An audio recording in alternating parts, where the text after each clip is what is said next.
ഇന്നിപ്പോൾ ഫ്രിഡ്ജിൽ മീനും ഉണ്ടായിരുന്നു ചിക്കനും ഉണ്ടായിരുന്നു കേട്ടോ. അപ്പം വെള്ളത്തിൽ അമ്മക്ക് മീനാണ് ചിക്കനെ കാണാൻ ഒന്നുകൂടി ഇഷ്ടം. അപ്പോൾ ഞാൻ വേഗം മീൻ വെള്ളത്തിലിടാണ്.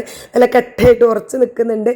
നമ്മൾ 2 പാത്രത്തിലാക്കി വെച്ചിട്ടുണ്ടായിരുന്നു കേട്ടോ. ഒന്ന് മീൻ കറി ഉണ്ടാക്കാൻ പറ്റുന്ന വാല് തല അങ്ങനെ ഒരു ഐറ്റംസ് ഒരു പാത്രത്തിലും പൊരിക്കാൻ പറ്റുന്ന ഒരു ഐറ്റംസ് ഒരു പാത്രത്തിലായിരുന്നു ഇട്ട് വെച്ചിട്ടുണ്ടായിരുന്നത്. ഞാൻ 2 കൂടെ എടുത്ത് വെള്ളത്തിലിട്ടിട്ടുണ്ട്. പൊരിക്കും ചെയ്യാം, കുറച്ച് മുളകിടും ചെയ്യാമെന്ന് കരുതിയിട്ട്. അപ്പോൾ അത് കിട്ടപ്പോഴാണ് ഇത് ഐറൂസ് എഴുന്നേറ്റ് വന്നത് കേട്ടോ. ഇന്ന് അവൻ എഴുന്നേറ്റ് വന്നപ്പോഴേ ഒരു സുഖമല്ല. ഞാൻ എടുത്തതൊന്നും പറ്റിയില്ല കേട്ടോ. പിന്നെ അവൻ്റെ അമ്മച്ചിൻ്റെ അടുത്ത് തന്നെ കൊടുത്തിട്ട് ഞാൻ എൻ്റെ പണികളെടുത്തു.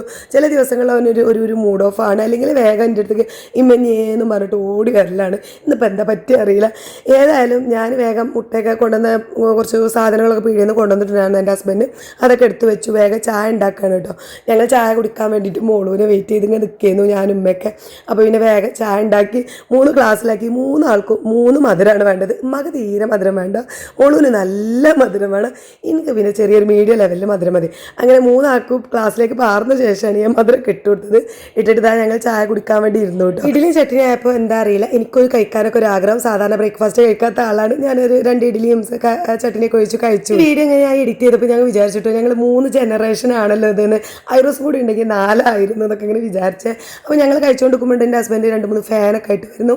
ഞങ്ങൾ 2-3 ഫാൻ കിടന്നിട്ടുണ്ട് ഡൈനിങ് ഹാളത്തൊക്കെ. അതൊക്കെ മാറ്റാൻ വേണ്ടിയിട്ടാണ്. അപ്പോൾ അതങ്ങനെ കൊണ്ടുവന്നു. ഞാൻ വേഗം ചോറ് കൂറ്റി വെച്ചു. മോളാണെങ്കിൽ കുളിക്കാൻ രാവിലെ മുതൽ എണീറ്റ് വന്ന പടയെ പറയുന്നുണ്ട് കുളിക്കണമെന്ന്. അപ്പോൾ ഓളെന്താ വെച്ചാൽ പനി മാറിയതിന് ശേഷം തല നനച്ചിട്ടില്ല, ഭയങ്കര ചുമമായിട്ട്. പിന്നെ ഞാൻ തലയ്ക്ക് നന്നായിട്ട് മസാജൊക്കെ ചെയ്ത് കൊടുത്തു. തലയ്ക്കൊന്ന് വാർന്ന് കുളിച്ചാൽ ചിലപ്പോൾ ഇന്നോ നാളെയൊക്കെ ആയിട്ട് തോൾ തിരിച്ചു പോകുമ്പോൾ വേഗം കുളിക്കാനൊക്കെ ആയിട്ട് നിന്നു. പിന്നെ ഞാനും ഐറൂസുമായിട്ടുള്ളൊരു യുദ്ധമായിരുന്നു കേട്ടോ. കാരണം മോളും ഇല്ലല്ലോ. അപ്പോൾ എനിക്ക് ഇങ്ങനെ ചീത്ത പറയാനും പറ്റില്ല. ഓനാണെങ്കിൽ ഈ കബോർഡ് ഉണ്ടാക്കിയതിന് ശേഷം ഇതിൻ്റെ വാതിൽ തുറക്കുക അടുക്കുക എന്നുള്ള ഒരേ കുരുത്തക്കേടാണ്. പിന്നെ ഞാനൊന്നും പറയാൻ പോകില്ല കേട്ടോ. കാരണം എനിക്ക് പിന്നെ ചീത്ത പറഞ്ഞത് ഭയങ്കര സങ്കടമാണ്. അപ്പോൾ എന്തായാലും ഓൻ അവിടെ കളിക്കട്ടെ. ഞാൻ വേഗം കൂട്ടാനൊക്കെ റെഡിയാക്കാണ്.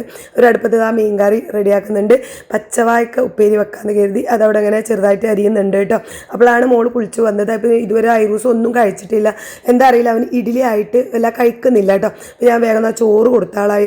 അവനെ ഒന്നും കഴിക്കാത്തല്ലേ എന്ന് പറഞ്ഞ് പപ്പടം പൊരിച്ചു കൊടുക്കുകയാണ്. പപ്പടം കൂട്ടി ചോറ് കൊടുക്കുമ്പോൾ അവന് കഴിക്കും. പിന്നെ ഒരു മുട്ടയും പൊരിച്ചു കൊടുത്തു. ഞാൻ അതൊക്കെ കൊടുക്കാൻ നിൽക്കുന്ന സമയം എൻ്റെ ഹസ്ബൻഡ് വന്നിട്ട് പച്ചവായ്ക്ക അരിയാണ് കേട്ടോ. ഞാൻ വീഡിയോ എടുത്തത് എൻ്റെ ഹസ്ബൻഡ് കണ്ടിട്ടില്ല, കണ്ടൽ അതിന് എനിക്ക് നല്ല ചീത്ത കിട്ടും. അപ്പോൾ മൂപ്പര് എരിഞ്ഞെന്നപ്പോൾ ഞാൻ ജസ്റ്റ് അറിയാതെ എടുത്തതാണ് കേട്ടോ. എന്തായാലും ഓനുള്ള ചോറൊക്കെ മോളുവിൻ്റെ കയ്യിൽ കൊടുത്തിട്ട് ഞാൻ പിന്നെ എൻ്റെ ബാക്കി പണികളൊക്കെ തീർക്കുകയാണ്. മീൻ മസാല പുരട്ടുന്നുണ്ട്. മീൻ കറിക്കുള്ളത് അവിടെ നല്ല തിളക്കുന്നുണ്ട്. മോള് അവിടെ ഫുഡും കൊടുക്കുന്നുണ്ട് കേട്ടോ. അപ്പോൾ നമ്മളിന്ന് ഉച്ചക്ക് വാഴക്കത്തോരനും മീൻ കറി, മീൻ പൊരിച്ചത്, ചോറുമാണ്. അടിപൊളിയായിരുന്നു, നല്ല ടേസ്റ്റ് ഉണ്ടായിരുന്നു. ഞാനൊരു ഇങ്ങനെ കൂട്ടാൻ പോലെയാണ് ഉണ്ടാക്കിയത്. നല്ല തലയും വാലക്കിട്ട മീൻ കറിയാണ്. അപ്പോൾ മീനാണെങ്കിൽ നല്ല പൊരിച്ചതും അടിപൊളിയാണ് കേട്ടോ. അപ്പോൾ ഞങ്ങൾ ഫുഡൊക്കെ കഴിക്കട്ടെ. ബാക്കി വിശേഷങ്ങളായിട്ട് അടുത്ത വീഡിയോ കാണാം. ബൈ.